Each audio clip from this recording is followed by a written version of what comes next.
En el año 58 a.C., Cayo Julio César se encontraba en una encrucijada existencial que definiría el destino de Occidente. Tenía 42 años, una edad en la que muchos romanos ya pensaban en la jubilación, y aunque ostentaba el título de procónsul de Galia Cisalpina y Ilírico, tenía los bolsillos vacíos, y sus enemigos en Roma afilaban sus cuchillos. César necesitaba desesperadamente dos cosas: oro para saldar sus deudas astronómicas y gloria militar para protegerse con la inmunidad que le otorgaba el imperium. La paz no era una opción.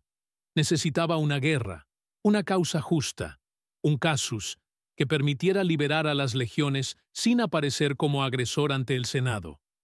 El destino, caprichoso y sangriento, ofreció la oportunidad perfecta en forma de una migración masiva, suizo, una confederación de tribus celtas que habitaban lo que hoy es Suiza. Habían decidido que su territorio se les había quedado pequeño. Presionados por los alemanes al norte y limitados por las montañas, tomaron una decisión radical y definitiva: quemar sus propias aldeas, destruir sus excedentes de cosechas y marchar hacia el oeste en busca de nuevas tierras en la costa atlántica. No fue una simple expedición militar. Fue el desplazamiento de todo un pueblo. 368,000 almas, hombres, mujeres, niños y ancianos, llevaron sus vidas en miles de carretas, quemando los puentes tras ellos para eliminar cualquier tentación de regresar. Fue una apuesta a todo o nada a escala nacional. Para alcanzar su destino soñado en la tierra de los santos, los helvecios solicitaron permiso para cruzar la provincia romana, el territorio que César había jurado proteger. La solicitud parecía razonable para los estándares bárbaros, pero para Roma era una amenaza inaceptable. César, que apenas contaba con una legión en la zona en ese momento, se apresuró a Ginebra y ordenó la destrucción del puente sobre el Ródano. Cuando los embajadores helvecios llegaron pidiendo un paso pacífico, César empleó su famosa táctica dilatoria. Les pidió tiempo para pensar mientras sus ingenieros y soldados trabajaban día y noche construyendo una muralla de 29 kilómetros y fortificando la ribera. Cuando los helvecios regresaron en busca de una respuesta, se encontraron con una firme negativa y un muro de pilas y escudos. César, invocando la seguridad de la República y el recuerdo de antiguas ofensas, les prohibió el paso con la famosa frase: según la costumbre y el precedente del pueblo romano, no puedo permitir que nadie marche por la provincia.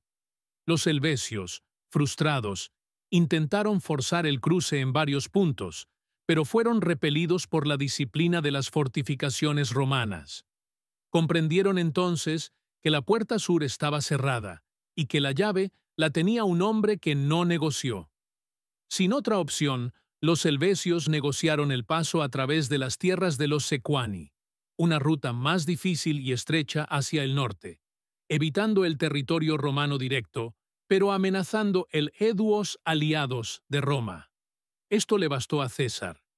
Argumentando que debía proteger a los aliados de Roma y que no podía permitir que una tribu tan guerrera se asentara cerca de fronteras indefensas, dejó a su lugarteniente, Labieno, dejó de custodiar la muralla y se dirigió a Italia. Allí reclutó 2 legiones nuevas y sacó 3 más de sus cuarteles de invierno en Aquilea. Con 5 legiones, veteranas y frescas, bajo su mando, César cruzó los Alpes a una velocidad vertiginosa, decidido a cazar a la presa antes de que pudiera escapar. Mientras César realizaba su marcha forzada a través de los Alpes, los helvecios avanzaban lentamente como una inmensa serpiente de madera y carne, devorando todo a su paso. Su enorme columna de provisiones y familias avanzaba con una lentitud exasperante, saqueando las tierras de los Eduos para alimentarse. Los lamentos de los aliados de Roma llegaron a oídos de César, dándole la justificación moral perfecta para intervenir. ya no era un general en busca de la guerra, era el Salvador, que acudía al rescate de los oprimidos. La propaganda estaba lista. Ahora solo faltaba el acero. Los exploradores de César localizaron la masa migratoria en un punto crítico, el cruce del río Buscar, hoy conocido como el Saona. Este río tenía una peculiaridad que el propio César describió con gran detalle. Sus aguas fluían con una lentitud tan increíble que era imposible determinar a simple vista la dirección de la corriente. Estas aguas estancadas se convirtieron en una trampa natural. Los helvecios, a falta de puentes profesionales, cruzaban utilizando un sistema improvisado de balsas y botes atados entre sí. Una pesadilla logística para una multitud de más de 300.000 personas. Durante 20 días, los helvecios habían estado transportando personas y mercancías de una orilla a otra. César, observando desde la distancia y oculto tras las colinas boscosas, calculó fríamente el momento exacto para atacar. Sus espías le informaron de una situación táctica de ensueño. 3/4 partes de los helvecios ya habían cruzado el río y se encontraban en la orilla occidental, pero 1/4 parte, el último cantón o tribu, aún permanecía en la orilla oriental, cargando los últimos suministros, separados de sus parientes por el silencio del agua. La división del enemigo es el mayor regalo que un general puede recibir, y César no lo desperdiciaría. Mantuvo a sus legiones en absoluto silencio, prohibiendo las fogatas y el ruido innecesario. La disciplina romana brilló en esa tensa espera. Los soldados sabían que estaban a punto de atacar una fuerza que, si bien numéricamente inferior a la horda completa, seguía siendo formidable. Sin embargo, la ventaja de la sorpresa y la separación física del grueso del enemigo garantizaban una abrumadora superioridad local. En la tercera vigilia, mucho antes del amanecer, César ordenó que se desmantelara el campamento con 3 legiones, dejando 2 atrás para custodiar el bagaje, y emprendió una rápida y silenciosa marcha nocturna hacia el río. Se movían como fantasmas acorazados en la oscuridad, guiados por el pálido resplandor de la luna y el instinto depredador de su comandante. El objetivo no era librar una batalla justa al amanecer. El objetivo era una ejecución sumaria antes de que el sol calentara la tierra. El cantón que quedó atrás en la orilla no era un grupo común de helvecios, eran los Tigurini. Ese nombre resonó con amarga vergüenza en la memoria colectiva de Roma. 50 años antes, en el 107 a.C., durante la Guerra Cimbria, este mismo clan había derrotado humillantemente a un ejército consular. En la batalla de Burdeos, habían matado al cónsul Lucio Casio Longinoi. Peor aún, obligaron a los romanos supervivientes a pasar bajo el yugo, símbolo supremo de sumisión y deshonra militar. Para César, atacar a los tigurinos no fue una mera maniobra táctica. Fue un acto de justicia divina y política. En sus escritos, enfatizó esta conexión histórica para legitimar su agresión. Presentó el ataque no como una emboscada oportunista contra familias que cruzaban un río, sino como la retribución necesaria por los pecados de los padres. Además, César tenía una motivación personal, casi una venganza familiar. El abuelo de su esposa Calpurnia, un hombre llamado Lucio Piso, también había muerto en aquella desastrosa batalla junto a Casio. La narrativa de la venganza era perfecta para el consumo en Roma. Matar a otros galos podría hacer parecer belicoso a César, pero matar a los tigurinos significaba limpiar una mancha en el honor de la República. Los dioses, según César, lo habían orquestado para que este mismo clan quedara atrapado en la orilla equivocada. Era el destino romano manifestándose a través de la incompetencia logística bárbara. Los soldados de César, imbuidos de esta historia por sus centuriones, marchaban no solo con disciplina profesional, sino con el fervor de quienes saldan viejas cuentas. El recuerdo de las legiones bajo el yugo era una historia de terror que se contaba en tabernas y campamentos. Ahora tenían la oportunidad de ser el martillo que destrozara ese recuerdo. La moral estaba por las nubes. Se enfrentarían a los asesinos de los cónsules y los sorprenderían desprevenidos y cargados con equipaje. Así, la operación militar se convirtió en un ritual sangriento. César se aseguró de que sus hombres comprendieran que no habría piedad. Los tigurinos no eran combatientes honorables en este contexto. Eran criminales históricos que habían evadido la justicia durante medio siglo. La orilla del arar se convertiría en el tribunal, y las espadas romanas en la sentencia. La historia estaba a punto de cerrar un círculo de 50 años con un estallido violento. La aproximación final al campamento tigurino fue una obra maestra de disciplina militar. Mover a miles de hombres con armadura pesada, escudos y armas, sin alertar al enemigo, requería un control absoluto. Los centuriones, con sus varas de parra, imponían silencio con miradas severas. Solo se oía el rítmico roce de las sandalias claveteadas sobre la hierba húmeda y la respiración contenida de las filas. La niebla matutina del arar favorecía a los romanos, enmascarando su avance final como un sudario gris. Los tigurinos, por su parte, se encontraban en el peor estado de preparación posible. Creían que los romanos aún estaban lejos, negociando o avanzando lentamente. Su campamento junto al río era un caos de carros, ganado, mujeres, niños y guerreros durmiendo o preparando el desayuno antes de reanudar la travesía. No había empalizadas sólidas ni guardias vigilantes en el perímetro exterior, confiados en la protección que les brindaba el grueso de su pueblo al otro lado del agua. César desplegó sus 3 legiones en línea de batalla. Triple línea. En cuanto el terreno se abrió cerca de la orilla. La velocidad del despliegue de una legión romana siempre asombraba a los bárbaros. Lo que parecía una masa confusa de hombres se transformó en minutos en un letal tablero de ajedrez de manípulos y centurias listas para matar. César cabalgaba tras la línea, observando, asegurándose de que todas las cohortes estuvieran en sus puestos antes de dar la orden fatal. La tensión en los momentos previos al ataque era palpable. Los legionarios apretaron con fuerza sus pilas, visualizando el lanzamiento. Sabían que el enemigo estaba atrapado. El río a sus espaldas, antaño su camino a la salvación, era ahora una barrera infranqueable. No tenían a dónde huir.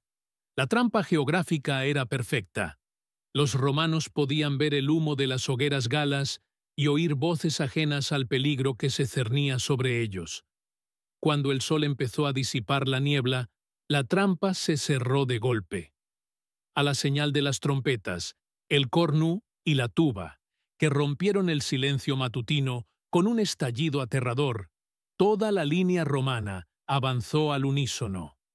El grito de guerra de miles de gargantas romanas resonó por el valle, helando la sangre de los tigurinos.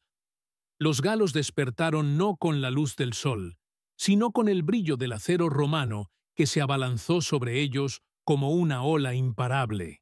El ataque no fue una batalla, fue una masacre.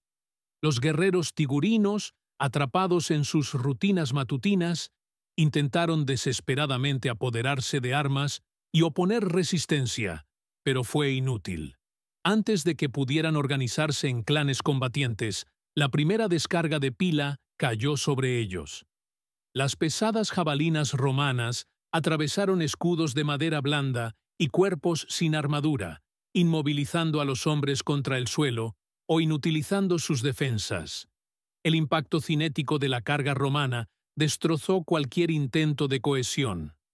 Los legionarios desenvainaron sus gladi y entraron en el campamento tigurino como una máquina de picar carne. No hubo duelos heroicos ni maniobras complejas. Fue un exterminio eficiente. Empujaron con escudos, derribaron a sus oponentes y apuñalaron con precisión metódica. El caos se apoderó de los galos. Los carros y el equipaje que debían transportar sus vidas a un nuevo hogar se convirtieron en obstáculos mortales que impedían maniobrar o escapar.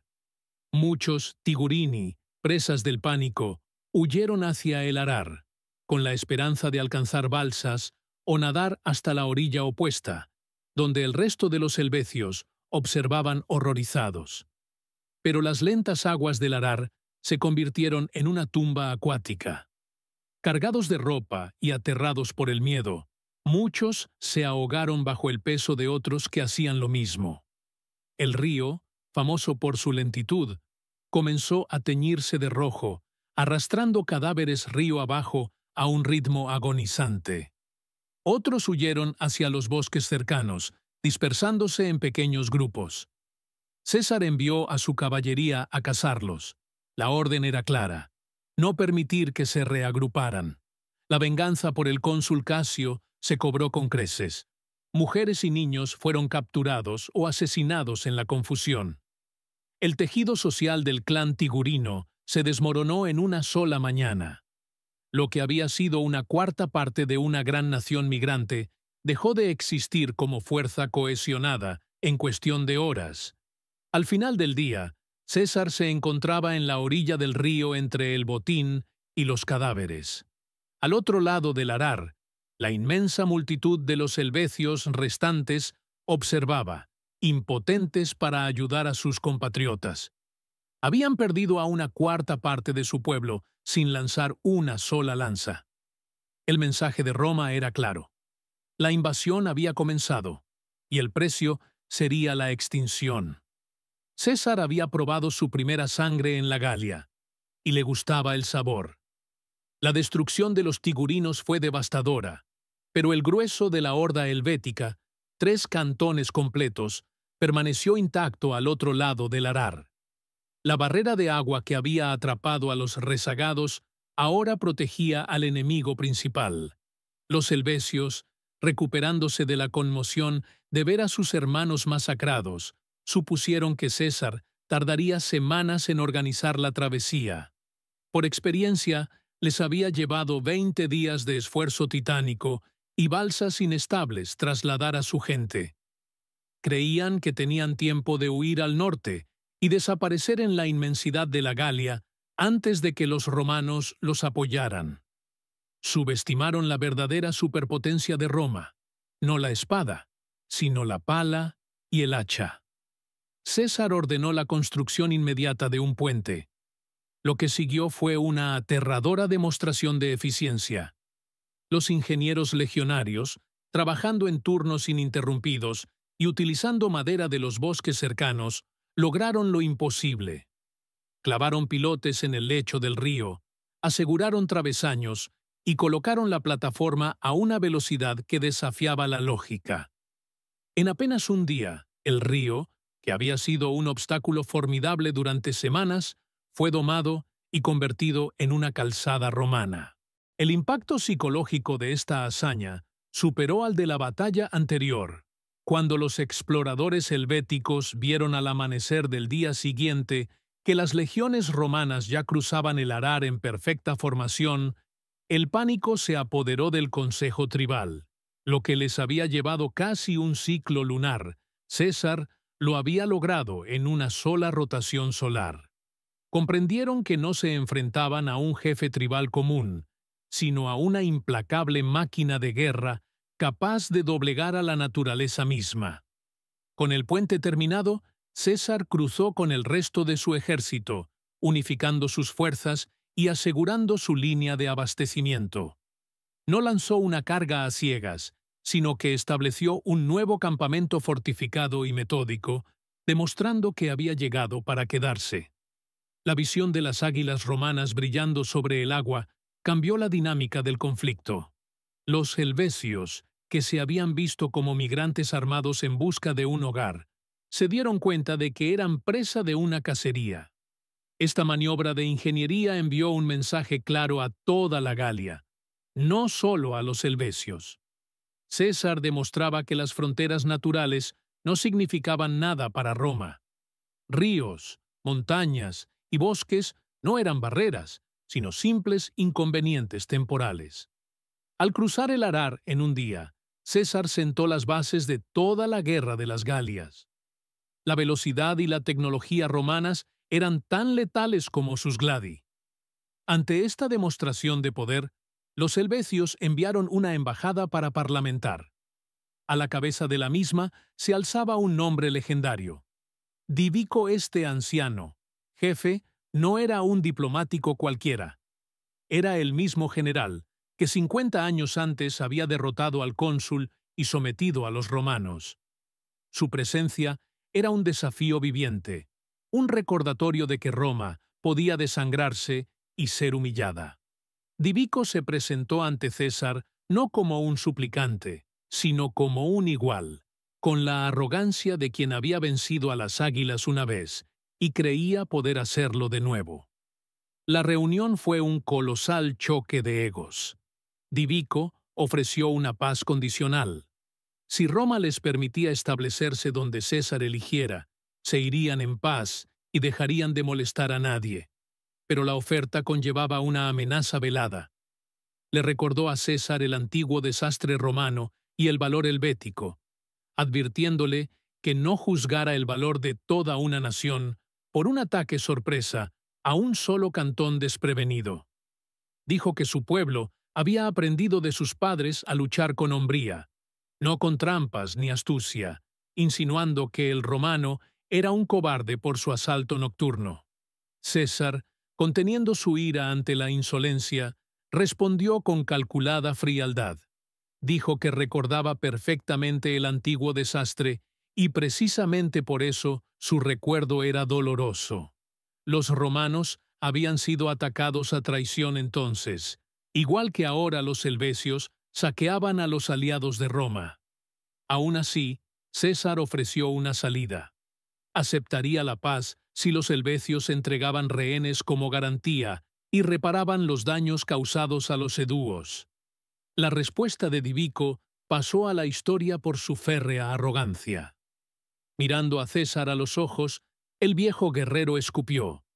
Los helvecios estaban acostumbrados a recibir rehenes, no a dárselos. De esto, el pueblo romano fue testigo. Con esta referencia directa a la humillación pasada, Divico destrozó cualquier posibilidad de acuerdo. Rechazó la autoridad de César y se marchó, condenando a su pueblo a una guerra total por orgullo. El fracaso de la diplomacia marcó el punto de no retorno.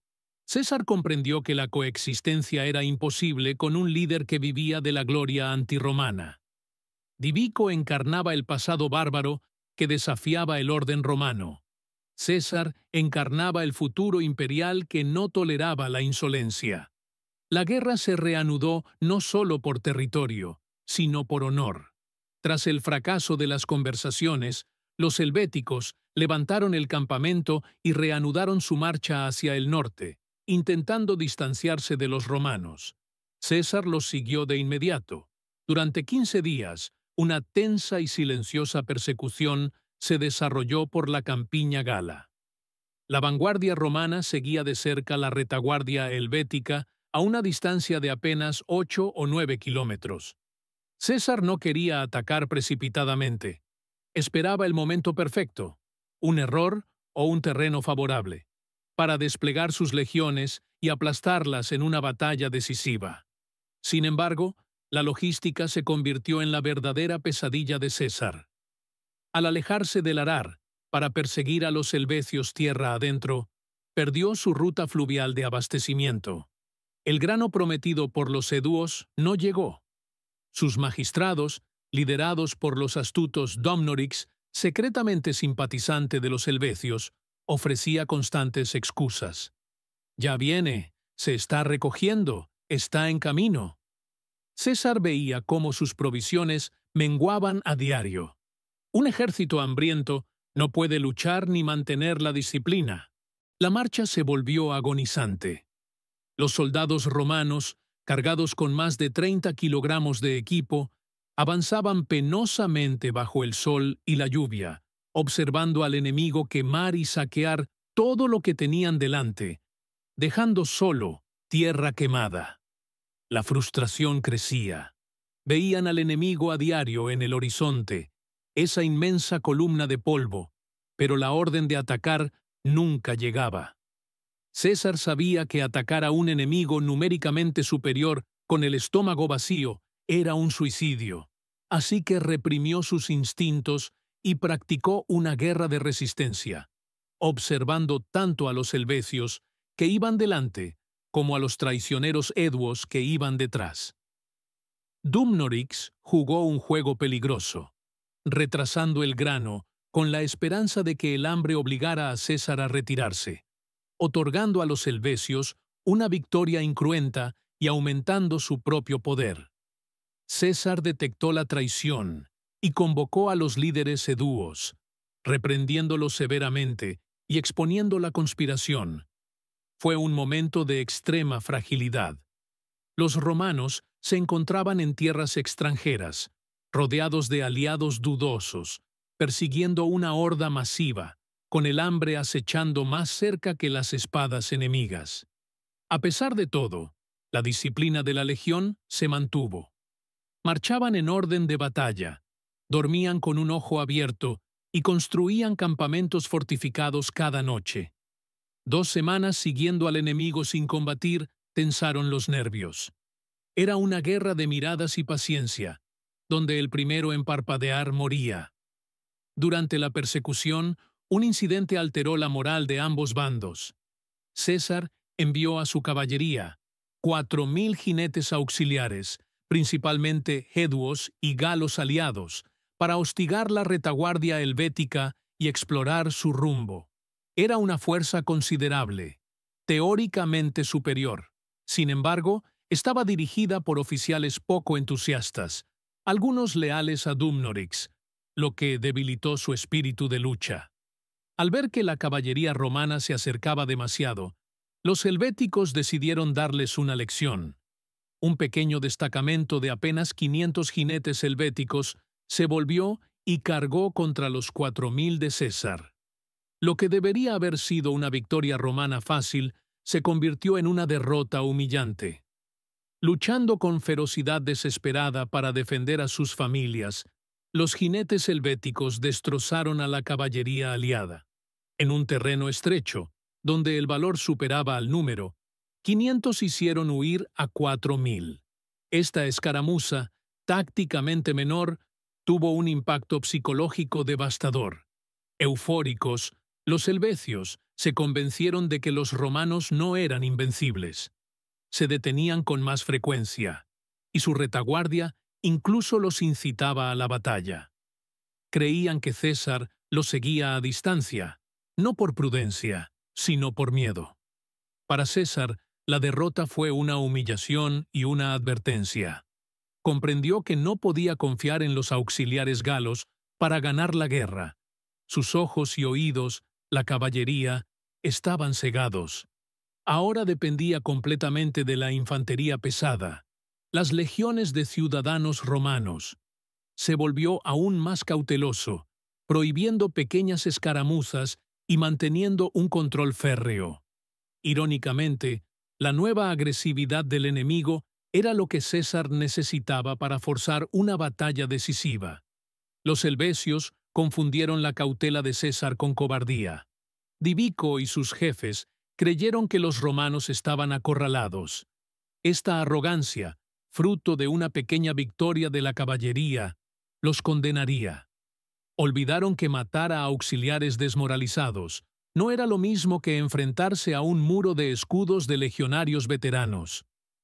Con suministros críticos y la persecución insostenible, César tomó una decisión drástica. Estaba a solo 18 millas de Bibracte, la capital edua, donde abundaba el grano.